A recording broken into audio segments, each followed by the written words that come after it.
Assessment includes collecting, organizing, and analyzing client data, evaluating and gauging client strengths and limitations, developing mutually agreed on intervention goals and objectives, and selecting appropriate intervention strategies. While Mr. Bubbles inspires on how to not act as a social worker, home visits are a crucial component of assessment. To contextualize a client or to ensure that we can meet where the clients are at, social workers collect and organize clients' information and environment. So, lemonade? Do you often leave your sister home alone? No, never. Oh! Well, except for just now. I had to run to the store to get some... Oh!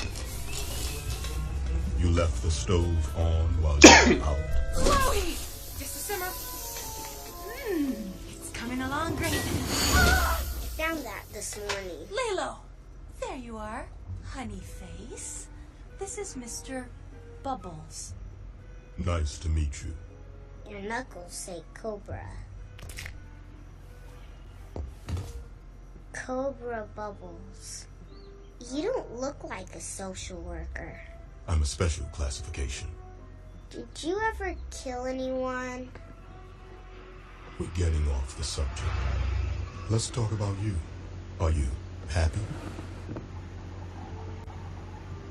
I'm adjusted. I eat 4 food groups and look both ways before crossing the street, and take long naps, and get disciplined. Disciplined? Yeah, she disciplines me real good. Sometimes 5 times a day. With bricks. Bricks? Uh-huh, in a pillowcase. Okay, that's enough sugar for you. Why don't you run along, you little cutie? The other social workers just thought she was a scream. Thirsty? Let me illuminate to you the precarious situation in which you have found yourself. I am the one they call when things go wrong.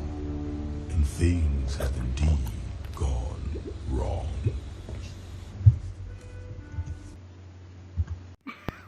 Because social work endeavors to mitigate systematic injustices, Mr. Reich's passions squarely fit into social work's assessment principles because he collects and organizes data and recommends appropriate strategies to ameliorate economic structure to better everyday lives. My name is Robert Reich. I was Secretary of Labor under Bill Clinton. Before that, the Carter administration. Before that, I was a special aide to Abraham Lincoln. Of all developed nations, the United States has the most unequal distribution of income, and we're surging toward even greater inequality. 1928 and 2007 become the peak years for income concentration. It looks like a suspension bridge. Last year, we made $36,000. I probably make $50,000 a year, working 70 hours a week. The middle class is struggling. People occasionally say to me, what nation does it better? The answer is the United States. In the decades after World War II, the economy boomed, but you had very low inequality. You know Robert Reich? I do indeed. He's a communist. When I was a kid, bigger boys would pick on me. I think it changed my life. I had to protect people from the people who would beat them up economically. Who is actually looking out for the American worker? The answer is nobody.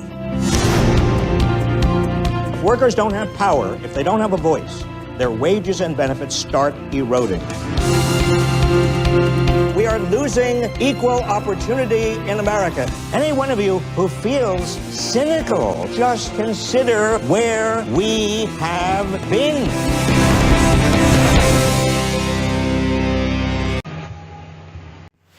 Intervention includes the following: 1. Act to achieve organizational goals. 2.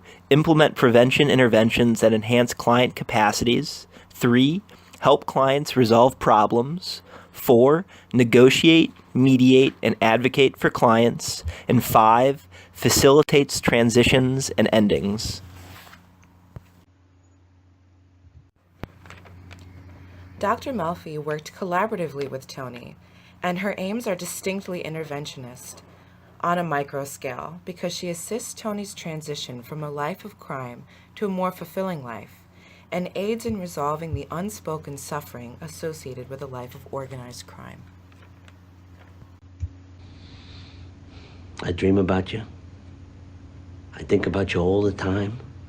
I can't get excited about any other women. There's nothing else to say.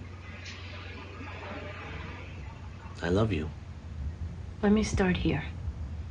I know this may be very hard for you to swallow, but you're only feeling this way because we've made such progress. What? I've been gentle. That's my job. I listen. That's what I do best. I've been a broad, generic, sympathetic woman to you because that's what this work calls for.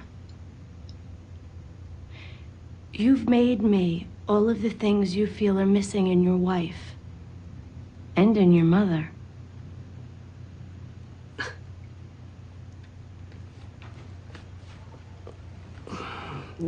You're making me out to be some fucking mama's boy.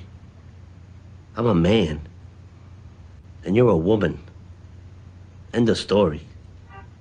And this crap about Freud and every boy wanted to have sex with his mother, that's not gonna fly here. I didn't say that. I want to make sure we understand each other. Yeah, we understand each other. You don't love me.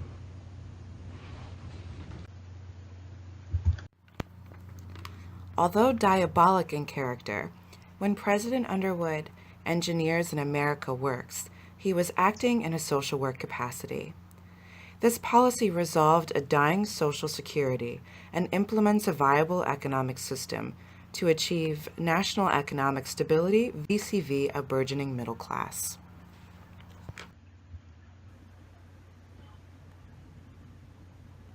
Today marks the 80th anniversary of the Social Security Act.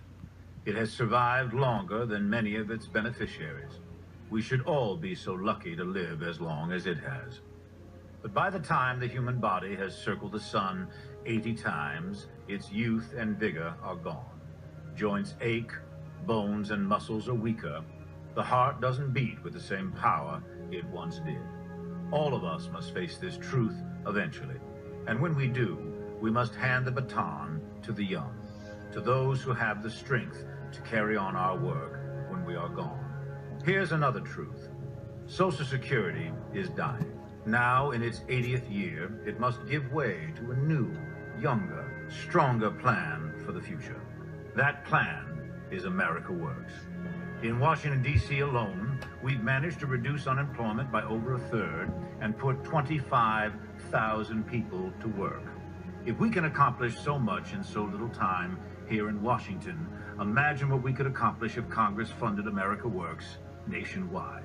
We wouldn't be talking about thousands of jobs, we'd be talking about millions.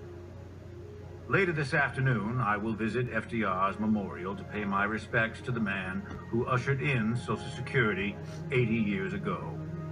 We honor the dead for giving us the world we inherited. However, we must recognize we are doomed if we allow the dead to govern us. Thank you, and God bless the United States of America.